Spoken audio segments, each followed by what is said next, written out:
Legenda Inter pantau perkembangan bek timnas Indonesia. Streak optimis makin tajam, Vietnam dirujak akibat mie instan. Deretan punggawa Garuda korban jewer Sintayong. Simak informasi selengkapnya sebagai berikut.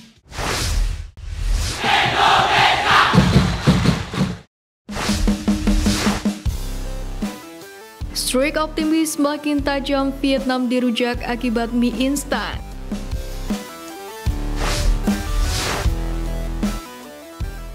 Dua hal berbeda dialami timnas Indonesia dan Vietnam jelang pertemuan keduanya di kualifikasi Piala Dunia 2026 zona Asia. Diketahui baik skuad Garuda maupun Vietnam sama-sama telah menjalani pemusatan latihan. Bahkan skuad Garuda telah menjalani TC pada pagi hari dan malam hari. Berbagai menu latihan dasar, fisik hingga taktik pun telah dilahap oleh skuad asuhan Sintayong ini. Menanggapi progres pemusatan latihan, Rafael Struijk membeberkan alasan mengapa timnas Indonesia seperti kesulitan membobol gawang lawan menjelang laga lawan Vietnam. Menurut Struijk, hal tersebut merupakan bagian dari proses. Pasalnya saat ini skuad Garuda dihuni oleh pemain-pemain muda. Jika Indonesia hanya mencetak 1 gol di Piala Asia 2023, maka kali ini diyakini akan meningkat. Tim ini masih sangat muda, ada pemain baru juga dan harus saling mengenal. Di sesi latihan, kami mencoba saling mengenal satu sama lain. Kami harus berusaha untuk bisa mencetak gol. Jelas Struijk. Sementara itu, pemandangan menarik terjadi di kubu Vietnam lantaran mendapatkan hujatan dari supporternya sendiri. Dikutip dari unggahan akun Instagram @football.indonesia, para punggawa Vietnam dirujak netizen lantaran kedapatan makan mie instan di sela sesi pemusatan latihan. Hal tersebut tentu mengingatkan pecinta sepak bola tanah air terkait insiden Witan Sulaiman jelang Piala Asia 2023 lalu. Kendati demikian, mantan pelatih timnas Vietnam Tosia Miura sendiri sempat membongkar borok para pemain skuad Golden Star Warriors lantaran punya kebiasaan menyantap mie instan sebelum tidur.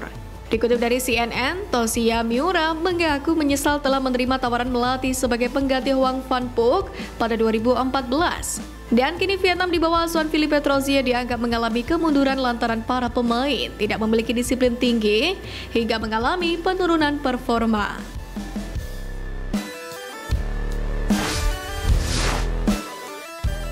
Deretan punggawa Garuda korban jewer Sintayong. Pertama, Rifat Marasabesi.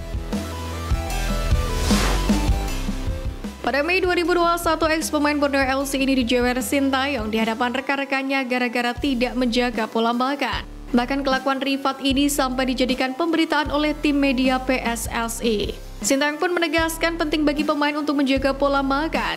Setelah jeweran itu, Rifat Marasabesi menolak dipanggil ke timnas Indonesia ketika hendak bersiap menghadapi Taiwan, yakni di play-off kualifikasi Piala Asia 2023. Sejak saat itu, Sintayong pun tak pernah lagi memanggil ex-pemain timnas Indonesia U19 ini.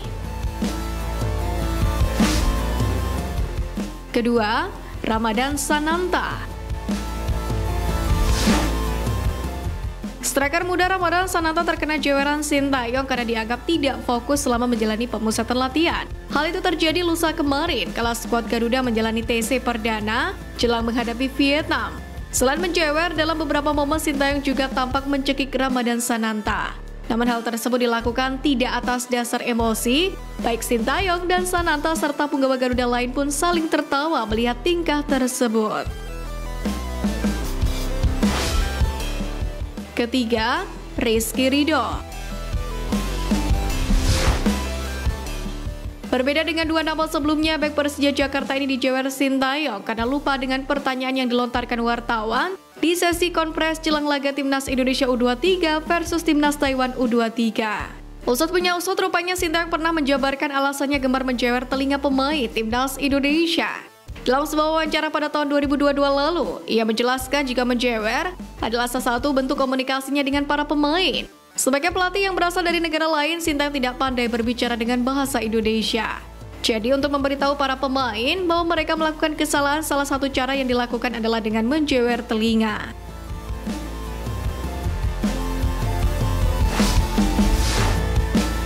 Sering diskusi, legenda Inter pantau perkembangan bek timnas Indonesia.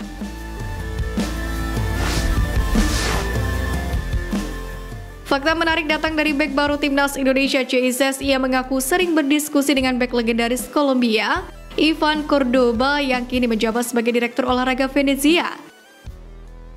Sebagaimana diketahui, JIZES merupakan salah satu pemain bertahan andalan Venezia di Serie B. Klub yang dibela IZES ini juga berpeluang menembus Serie A musim depan. JIZES mengakui bahwa memiliki banyak kesempatan untuk mengembangkan kemampuan sekaligus mencuri ilmu, yakni dari para pemain senior dan juga staf pelatih Venezia termasuk Cordoba. Venezia benar-benar membantu saya, mereka punya proyek bagus, mereka punya tim dan staf yang bagus. Tentu terkait Ivan Cordoba, saya sering bicara dengan dia. Dia sering mengundang saya melihat pertandingan Inter Milan, tapi belum sempat karena sulit mendapatkan waktu yang tepat. Tapi bagus buat saya bisa bicara dengan dia mengenai sepak bola. Karena tentunya dia legenda di Inter Milan dan Kolombia, jadi bagus. Terang JIZES. Tak bisa dipungkiri, Cordoba pernah melejit bersama dengan Inter Milan. Ia merupakan salah satu pemain La Banea Mata ketika sukses meraih Liga Champions 2010. Bahkan Erick Thohir sendiri sempat menjabat sebagai presiden raksasa Italia tersebut. Dengan koneksi ini, bukan tidak mungkin karir JIZES akan semakin cemerlang di Italia, yang tentunya bakal menguntungkan untuk meningkatkan kualitas timnas Indonesia.